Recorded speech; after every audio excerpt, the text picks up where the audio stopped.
بالنتيجة. نتابع ردود أفعال جماهيرنا بعد مباراة العراق وأندونيسيا. أن الفريق العراقي وهذول الأسود الرافدين ونعرف بهم كل الفخر وجيدين إن شاء الله باللعب، وإن شاء الله اللعبات القادمة أفضل يكونون. اليوم المنتخب يعني الولد اكو صناعة هجمة، لكن اللمسة الأخيرة دا نفقدها. يعني اكو كرتين ما توفق بها هما. يونس مراقب، يعني كل اللعبات اللي دا نشوفها يعني يونس مراقب. اكو لعب على جناحه، اكو تكتيك، لكن للأسف الشديد يعني النهاية دا تكون غير مخيبة للآمال.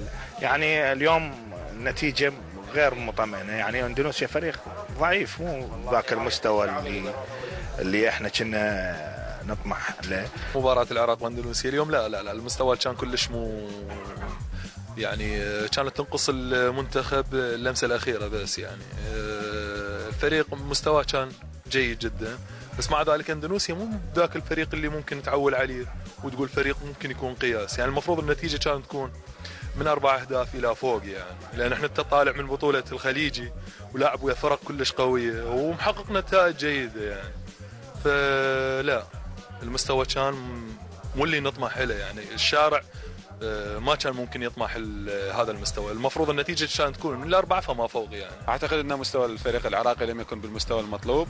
يعني فريق أبطال آسيا لسنة 2007 يفوز على فريق اندونيسيا 1-0، نتيجة غير مقنعة، ولكن 3 نقاط كانت تفي بالغرض. لم تكن بصمات واضحة للمدرب حكيم على أداء المنتخب في الشوط الثاني. افتقدوا إلى اللمسة الأخيرة للتسجيل. نتمنى أن الفريق خلال الفترة القادمة، أعتقد أنه عنده مباراة قوية، خصوصا أنه مجموعتنا تضم السعودية والصين. لذلك يجب على الكابتن حكيم وعلى الكادر التدريبي الأخذ بنظر الاعتبار الأداء الفني للفريق والنتيجة اللي حصلت. يعني أكو مباريات أخرى مثلا سنغافورة والأردن 4-0 للمنتخب الأردني وبعد المباراة منتهية. يعني المنتخب السعودي منتخب قوي، المنتخب الصيني منتخب قوي. مجموعتنا يعني باعتبار احنا لاعبين على ملعبنا، يعني المباراة القادمة راح تكون المنتخب السعودي. أعتقد يعني مباراة لازم تكون قوية. والله الحمد لله والشكر قدر المنتخب العراقي أن يفوز ويفرحنا منه، بس كان اداء يعني احنا متوقعين اكثر واكثر.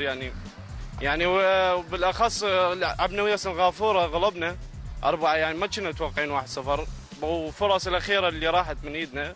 بس على كل الحمد لله والشكر، ولان القواله هي تلعب دور بالكاس. اللعبه اليوم شفتها يعني رغم اني شفتها من قريب نهايه الشوط الاول. يعني شفت المنتخب العراقي منتخب جيد. اللعب اليوم يختلف عن النهائي مال الخليج 21، مو يختلف وانما هو نفس اللعب، بس هو حتى اللعب النهائي كان المنتخب كلش جيد.